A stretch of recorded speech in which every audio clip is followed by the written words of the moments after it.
For all the length and breadth of his arguments against the evidentiary value and admissibility of the identification certificates, including as well his warning against the use of AI, respondent never actually disputed the authenticity of its documents. Uy, patay.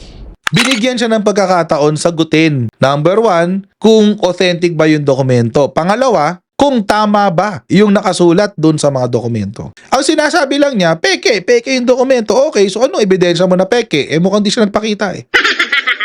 Hindi rin niya itinanggi yung laman ng mga nakasulat. Yan ang nagpatalo kay Joey Uy. Marami yung kasi nagsabi na dahil daw sa desisyon ng Korte Suprema, hindi na raw pwedeng umupo si Benny Abante bilang congressman.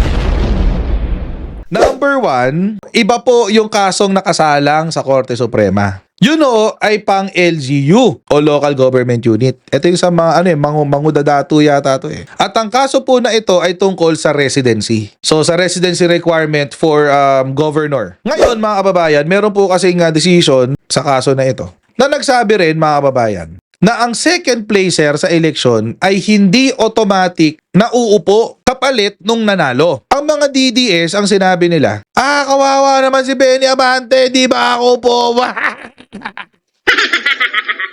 Mga bobo kayo. The decision applies only to elective positions from governor pababa.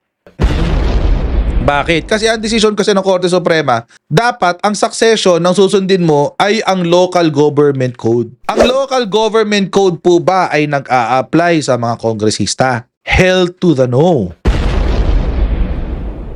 Dahil mga kababayan, ang Congress ay nasasaklaw sa Constitution. 1987 Constitution, Article 6 if I'm not mistaken. Yung provisions of the Constitution ay very specific on the election of members of the Congress. Mapa upper house or lower house. Ngayon mga kababayan, yung decision po ng Supreme Court ay hindi nag-a-apply sa kaso ni Abante.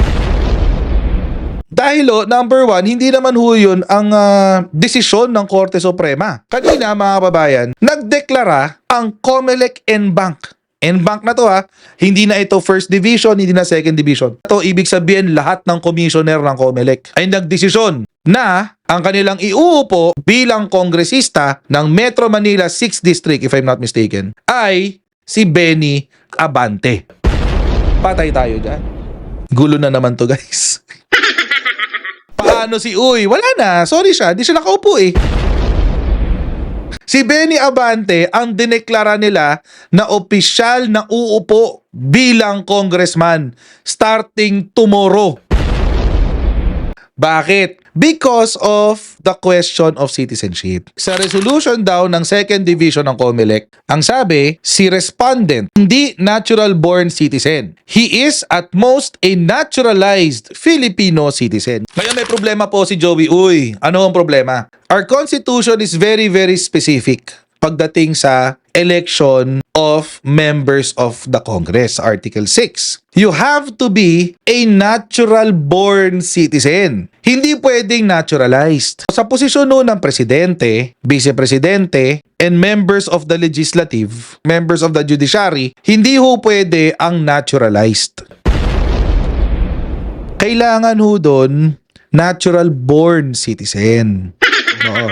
What does it mean to be a natural-born citizen? It means, mga babayan, to be a natural-born citizen is you do not have to perform an act to become a citizen. Ibig sabihin, wala kang kailangang gawin. Sa kaso po ni Joey Uy, ay hindi po siya natural-born citizen. Siya ay naturalized.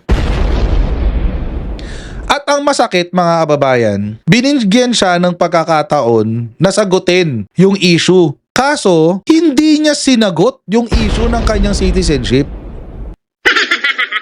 For all the length and breadth of his arguments against the evidentiary value and admissibility of the identification certificates, including as well his warning against the use of AI, respondent never actually disputed the authenticity of its documents. Uy, patay. While broadly alleging that the authenticity of said identification certificates are vigorously contested, respondent never claimed that its contents are false or fabricated. To our minds, respondent's efforts to exclude the ID certificates without disputing the truthfulness of their contents amounts to an implied admission that the certificates were in fact issued to him and his parents. Ayan na mga kababayan. Yan ang nagpatalo kay Joey Uy. Binigyan siya ng pagkakataon sagutin. Number 1, kung authentic ba yung dokumento. Pangalawa, kung tama ba yung nakasulat dun sa mga dokumento. Ang sinasabi lang niya, peke yung dokumento. Okay, so ano ebidensya mo na peke? Mukhang di siya nagpakita eh. Hindi rin niya itinanggi yung laman ng mga nakasulat. So, it is, to the minds of the Comelec and Bank, implied negative pregnant. Ang sagot lang niya, mga kababayan, yung nanay ko, Pilipina. So, Pilipino ako dahil yung nanay ko, Pilipina. Laki din sa farm. Noel Amudo, correct, laki sa farm. Yun ang sinabi niya. Yung nanay ko, Pilipina eh. So, Filipino citizen ako, natural born Filipino citizen ako. Pero wait, there's more. Pinanganak ko siya March 15, 1962. Importante po ang dates. Bakit? Kasi in this case, the date spelled the difference between the election of a naturalized Filipino citizen and a natural-born Filipino citizen. 1962, ang prevailing constitution dyan ay ang 1935 Constitution. 1935. Ngayon, meron ako dito na commentary ng 1987 Constitution. Puntahan natin 1935. Ito. Under Article 4 of the 1935 Constitution, which contained the following basic provisions on citizenship, those who are citizens of the Philippine Islands at the time of the adoption of the Constitution, those born in the Philippine Islands of foreign parents who, before adoption of this Constitution, had been elected to public office in the Philippine Islands, those whose fathers are citizens of the Philippines. Sabi, those whose mothers are citizens of the Philippines. Ay, bakit naman ganun? Pwede naman pala talaga. Si Uy, na Filipino citizen, kasi nakasulat dito, those whose mothers are citizens of the Philippines eh. Paano ngayon yan?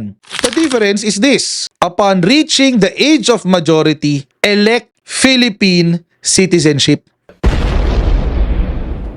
The 1935 Constitution adopted the principle of jus sanguinis, or by blood, as an absolute rule. The child of a Filipino father, whether born in the Philippines or abroad, was a Filipino citizen from the moment of birth.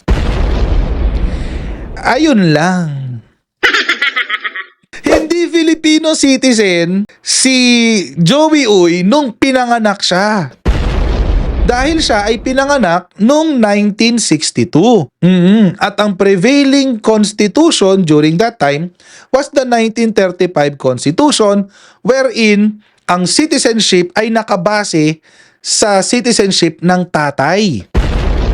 At ano ba ang citizenship ng tatay ni Joey Uy? Siya ay Chinese. At naging Filipino citizen lamang nung 5 years old na si Joey Uy.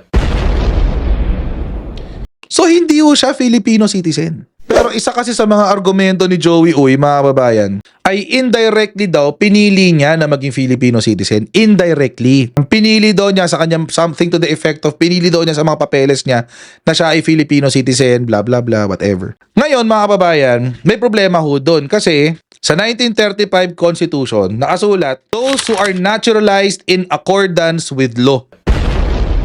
Anong ibig sabihin? Hindi pwede dito na porke isinulat mo sa birth certificate mo na Pilipino ka na.